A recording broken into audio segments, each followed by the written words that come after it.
Туура 1 жыл мурун Россияда футбол боюнча дүйнө биринчилиги өтүп, дүйнөнүн ар бурчунан келген футбол күйөрмандары чогулган жерде мекендешибиз Чыңгыз Анарбек уулу кырсыкка кабылган.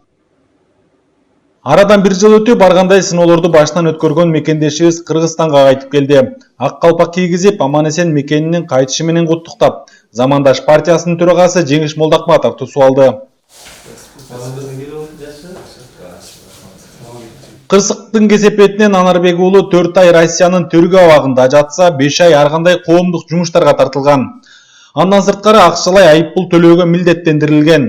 Дал ошол чыгымдарды төлөөгө жана моралдык жардам бергендерге ыраазычылык билдирет. Бүткүл кыргыз элиме ошо баягы колун сыналбаган элдер болсо дагы бир жакшы ойлорун чачыратып, жакшы бир комментарияларын жазып, өтө бир чоң кубанычта болдум, өтө бир чоң жардам беришти. Бардыгына мен ыраазымын.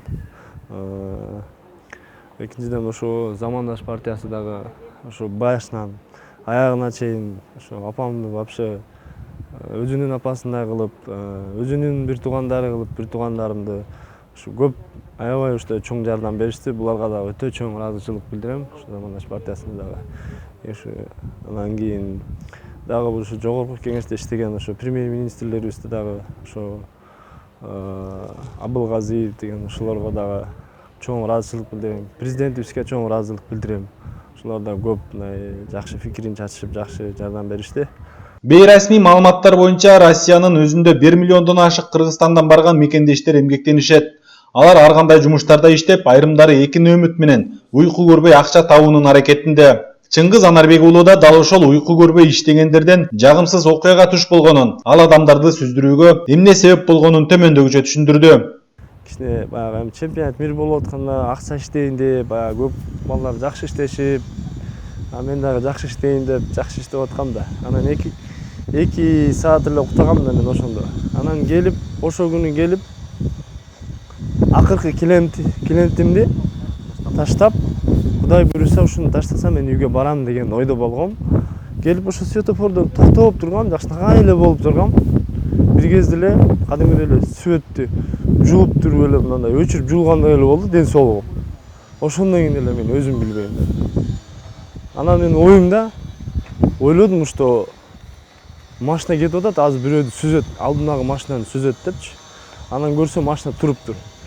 Баягы өзүм чочуп кеткеним мен. Кичине газ берип туруп оң жака бургандан кийин эле токтотом деген ойдо тормозду бергенден кийин мен ойлосом, менин башымда тормозду берип атам деп ойлодум. Көрсөм газды бир тебим. Газды бир тепкенден кийин эле мен уже аны башкара албай калдым да машинамды. Башкара албай калганда эле уже какой-то секундда кирип кетти элгечи. Андан кийин мен өзүм билбейм да эмне болгонун. Карасам кыйкырып, өкүрүп, уруп, теп, анан эшикти жаап эле качканын билем да. Ошто өзүм жанымды сактапчы баягы. Апасы азыркы учурда уулу келип, кубанычы койнуна батпай турган чагы. Бирок ошол күндөрү кыйынчылыктар көп болгонун белгилейт. Бул андай күн, андай эмелер эч кандайдын башына түшпөсүн. Менин балам ошол убакта камалган кезде мен өзүмдү өзүм билбейм. Өзүмдү өзүм билбейм, ушул жактан кандай учуп барганымды да билбейм. Кудай бир колдоп калды да. Кудай андайды эчкимдин башына салбасын. Ошондой эле ушундай башыма иш түшүп, кыйналып турганда кыргыз элим жардам берди. Кыргыз элиме ыраазымын. Ушу балама колдоо көрсөткөндөр көп болду. Ушул мигранттар деле баары эле жардам беришти. Министерстводон колдоо көрсөтүштү. Ушу башынан аягына чейин чуркап Замандаш партиясы чуркады. Азыркы учурда бир гана Москва шаарында чоң такси кызматтарында 10 миңге чейин кыргызстандык иштейт. Ал эми жалпы Орусия боюнча 100 миңге чукул мекендеш транспорт айдайт. Дал ошонун көпчүлүгү Чыңгыз Анарбек уулу кырсыктаганда жардам бергенин, аларга да кырсыктан сырт жүрүшүн тилеп, ыраазычылыгын билдирди.